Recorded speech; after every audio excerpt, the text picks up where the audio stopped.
picture that now appears before you, you see me at the dawn of my life. I would like to say that the conscious process of development separates that smiling girl over there from the woman who is standing here before you, but the process was more intermittent than constant. While I was growing up, my family was indeed a containing space and a positive factor for healthy development. However, in many ways, it was not that healthy, due to different reasons, including the personal traumas that all of us must deal with one way or another. In this case, we need to recognize that the ways we were educated indeed depended on the interactions that we had with our parents, but also with other adults. And so, I wonder if the outcomes of our development would have been the same if we had had the advantage of being raised by more conscious beings. The main to raise and educate children, a process undertaken by human beings who understand what they are doing, could actually have achieved much more for us. And since we are aware of that, we should treat it as an opportunity to be a true light of consciousness to our children. This implies not only to our offspring in a biological sense, but also to every other child who comes into contact with us. We can consciously inspire children, creating in them lifelong impressions that are positive and enlightened, impressions that will bear fruit when they grow up. From these perspectives, social sciences have established diverse models and proposals for educating children. We could sum up some that the purpose of educating children should be to raise them in an integrated way, so as to provide them in early life with favorable conditions that will enable them to develop a good character that will promote individual and social growth. However, we should bear in mind that we are not born how to become ideal parents, and that these capabilities do not instantly appear when we actually become parents. On our planet, society has not yet established a requirement whereby attendance of parents at the parental schools of child culture is compulsory. Given all these realities, we must understand that there is not a specific method for educating all children, so that they will have an opportunity to achieve their full potential later in life. Nevertheless, there are some key principles that everyone should be aware of and should follow. We do not need to undertake deep study of society in order to realize that something is going very wrong regarding the education of children. In this sense, I would like to clarify some important concepts. First, it is very important for us to establish what a child is. In general, children tend to be underestimated, even qualified as monsters. But children are actually active human beings who can participate in ways that are creative and capable. They can truly understand, and they can accept responsibility and may develop teamwork skills at an early age. Of course, these competencies need to be promoted by grown-ups. Second, it is very important to identify the main problems that affect today's generations.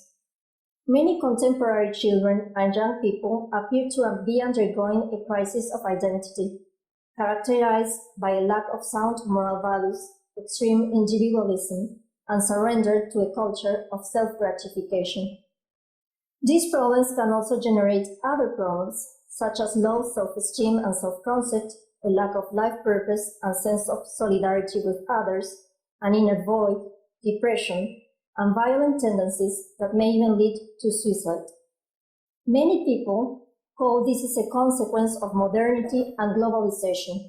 the side effect of the world in which the capitalist model has assigned priority to materialism.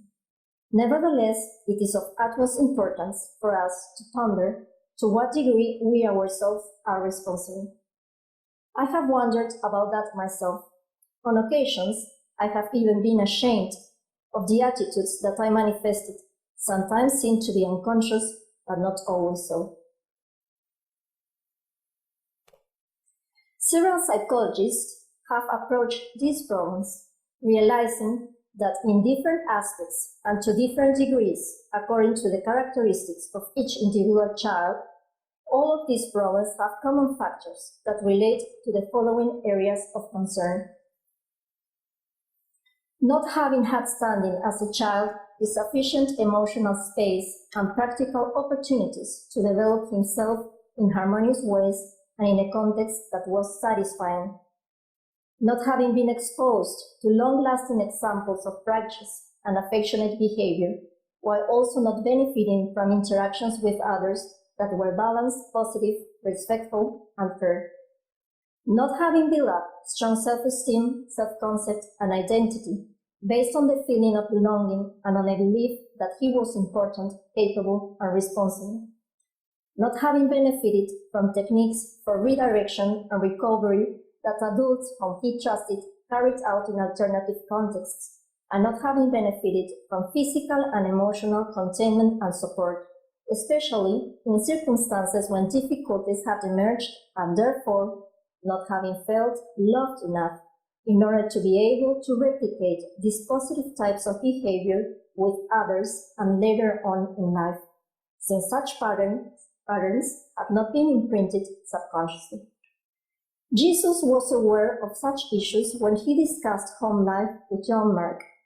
He explained to him how a child is wholly dependent on his parents and the associated home life for all his early concepts of everything intellectual, social, moral, and even spiritual, since the family represents to the young child all that he can first know of either human or divine relationships.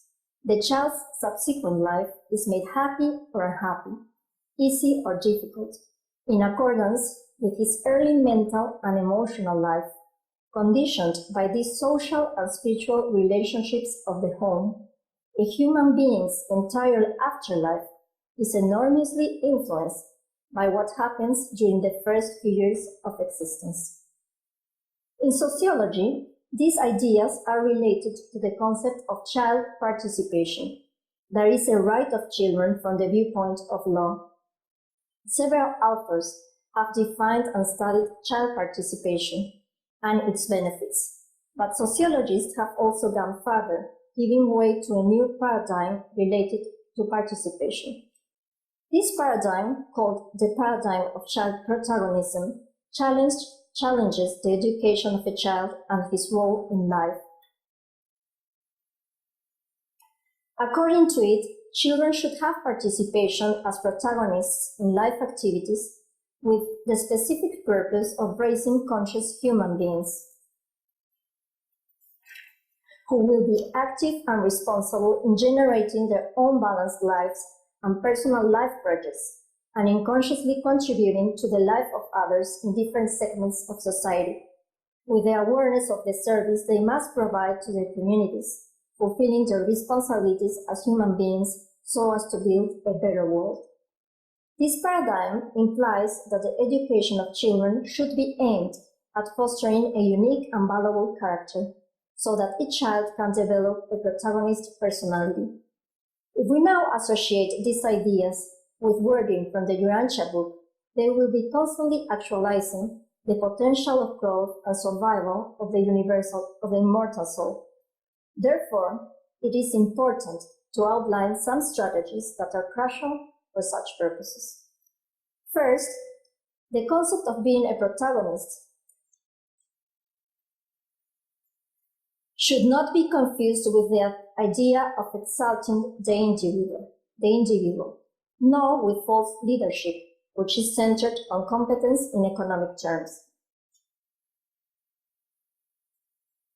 causing human beings to be viewed ever since childhood as instruments and consumers of the market.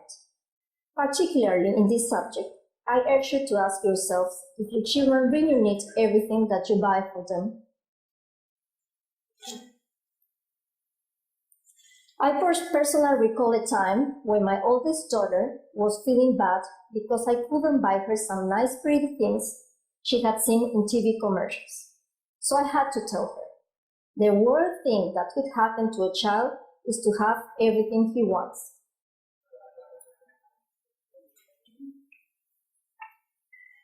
Because if he does, he will become a person with no gratitude. He will always believe he has the right to get things with no effort. He will become easily tired of every new thing he gets, and he will believe that life is about having things instead of developing values that make his soul grow and develop. She cried and cried, hugged me and thanked me after I finished talking. That was priceless. For the rest, MasterCard. In today's society, and in regard to younger generations, one of the most difficult problems to deal with is the culture of self-gratification. Here I am not necessarily referring to extreme and/or sick ways of gratifying oneself, but to the fact that many children are being educated with the sense that childhood is a time to be enjoyed, believing that parents have to fulfill their wants and wishes, away from responsibilities and important decisions that will affect their future lives. It is true that the child is in a process of development and that we should respect this. This, however, does not mean that we should deprive children of the responsibilities they can handle. Quite the contrary. We have a duty to surround our children with appropriate conditions, enabling them to develop a sense of responsibility and helping them become human beings who are conscious from an early age of the personal ways whereby each human being can assist and serve others. So it is very important that you give your children daily chores to carry out and periodic activities for which he or she will be responsible. All of this departs markedly from any conceivable context in which everything is permitted. Sometimes, as parents, we compromise discipline, order, and compliance with important rules because we allow children to manipulate us. This may also be because we feel guilty of how little time we share with our children, so that we try to compensate by pampering them. Another and even worse reason is the excuse that we are tired or do not have the time required for it. Of course, there is always room for exceptions to the rules. Even Jesus used a refreshing elasticity of interpretation and an individuality of adaptation that really impressed all the children with the spirits of justice which actuated their father-brother. And such uniform fairness and personal consideration greatly endeared Jesus to all his family. In relation to rules, it is important to establish that they must be a process of participatory deliberations involving the children and the adults. There are many studies that demonstrate that imposing rules from the outside does not achieve true development of moral values and does not foster a moral personality. Jesus himself, with his younger siblings, applied the positive form of exhortation. Never did he employ the negative mode of teaching. He refrained from placing emphasis on evil by forbidding it, while he exalted the good by commanding its performance. Further, children learn moral behavior by example. Real understanding occurs because children do what they see. The Urantia book mentions that precept or even example is not lastingly influential, stated that children are permanently impressed only by the loyalties of their adult associates. The point here is that we have to give children a good example, but an example that is coherent and lasting, and that is loyal to our system of beliefs. Even further, the child needs to be convinced of the reasons why a rule should be followed. And in addition, he or she needs opportunities for interpersonal conflict in which the given rule must be applied.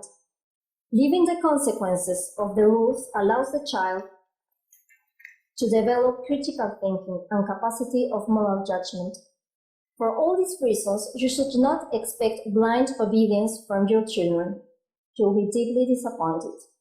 Instead, you should give yourselves time to explain things to children, conducting dialogue and negotiations, and establishing consequences for not following a rule together. Do not use all patterns of punishment. Jesus once commented about it. When your children are very young and immature, and when you must chastise them, they may reflect that their father is angry and filled with resentful wrath. Their immaturity cannot penetrate beyond the punishment to discern the father's foreseeing and corrective affection. In contrast, Jesus put into practice wise discipline upon his brothers and sisters at such an early age that little or no punishment was ever required to secure their prompt and wholehearted obedience. Jude was the most rebellious of his brothers, but when it was necessary to impose penalties for his infractions, his punishment was fixed by the unanimous decree of the older children and was assented by Jude himself. We all have a rebellious son or daughter at home, who is always defying and challenging rules, and who frequently pushes limits to the extreme. That is the case of my youngest son. I would like to say that consequences have always been fair to him. However, I cannot give myself such perfect marks, even though I think about my mistakes. Please allow me to encourage you so that you also make the effort to reevaluate your actions.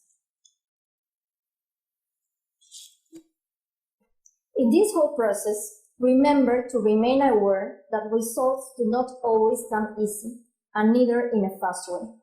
On the one hand, you have to respect your child's free will. On the other hand, you also have to persevere in teaching the child what is best for him or her.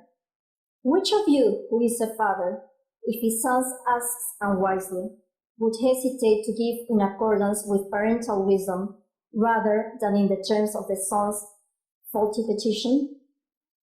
The child may at first make slow progress, but the progress is nonetheless sure. The important thing is not the rapidity of your progress, but rather its certainty.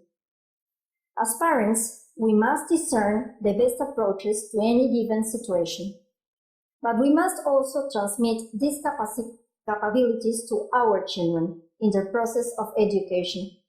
We can understand the word discernment to mean acuteness of judgment and understanding.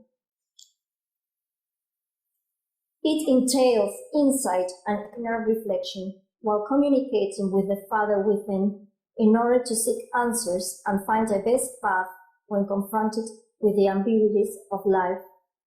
Jesus himself had to deal with dilemmas of this sort when he was growing up as a child of the realm and wrestling with the vicissitudes of his environment just as do other mortals. The Urantia book clarifies these difficulties by telling us, in all concepts of selfhood, it should be recognized that the fact of life comes first, its evaluation or interpretation later. The human child first lives and subsequently thinks about his living. In the cosmic economy, insight proceeds foresight.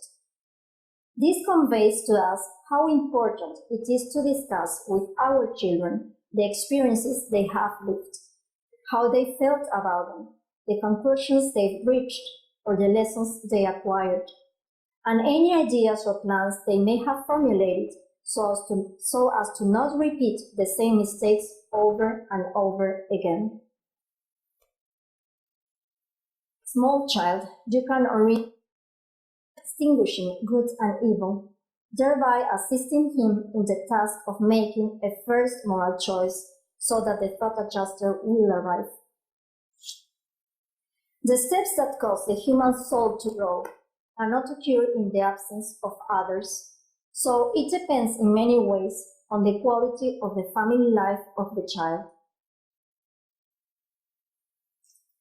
And on enrichment. In this sense, be conscious that in one way or another, all families include dysfunctional aspects. Do not believe the conventional ending, they lived happily ever after, that movies seek to sell us, and that posts and pictures in Facebook imply every day. And refrain from justifying the fact that you do not provide your children with a rich family life by explaining that your family lacks of certain ideal conditions. You actually put the quality of experience within the family, committing yourselves to making an effort each day.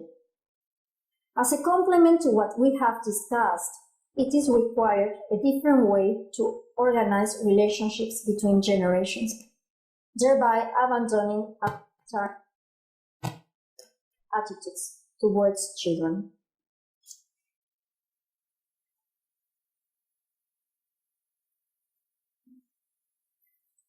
In part, this working on our attitudes so that interact with children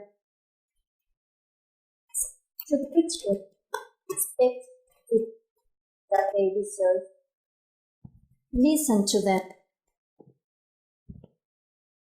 their opinions, inform them about key factors that affect their lives, give them the space and opportunities they need to make decisions and mistakes.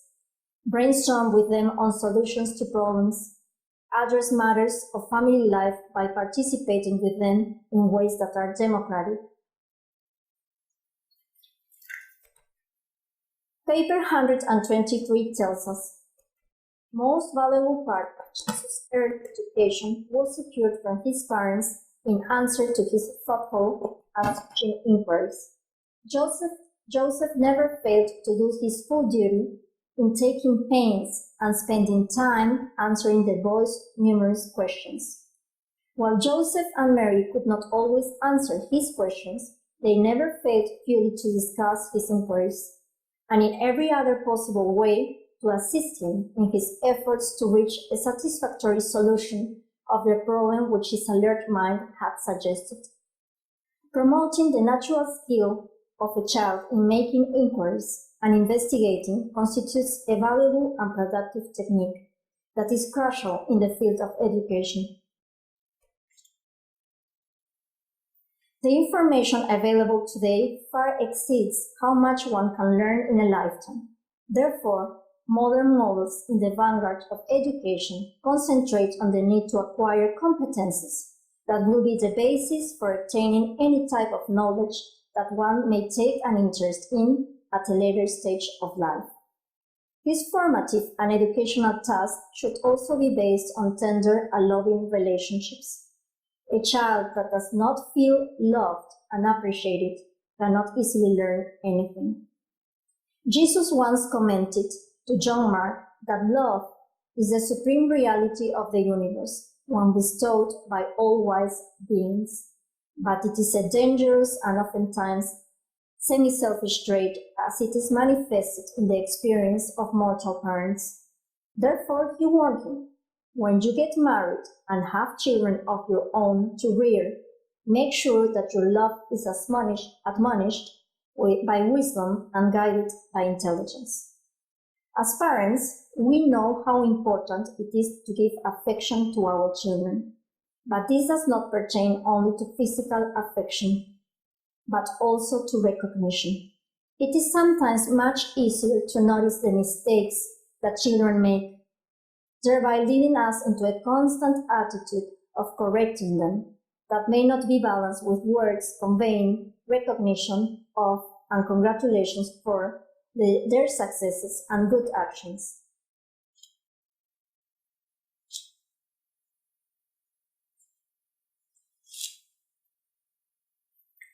From our own experience as children, we also know how much we appreciated moments during which our parents or other adults showed love, patience, and dedication, and how rude and difficult it was to bear the brunt of lessons that were colored by aggressive attitudes or a lack of affection.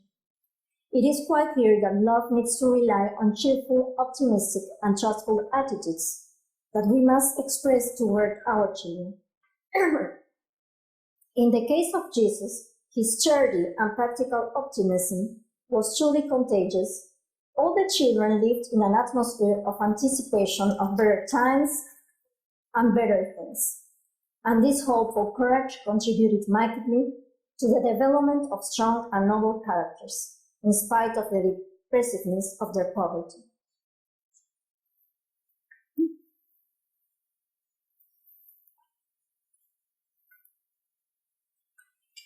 Therefore, the task of raising children also implies that we have to expose them to enriching social experiences, including their participation in leisure and hobby activities, community service, and in travel.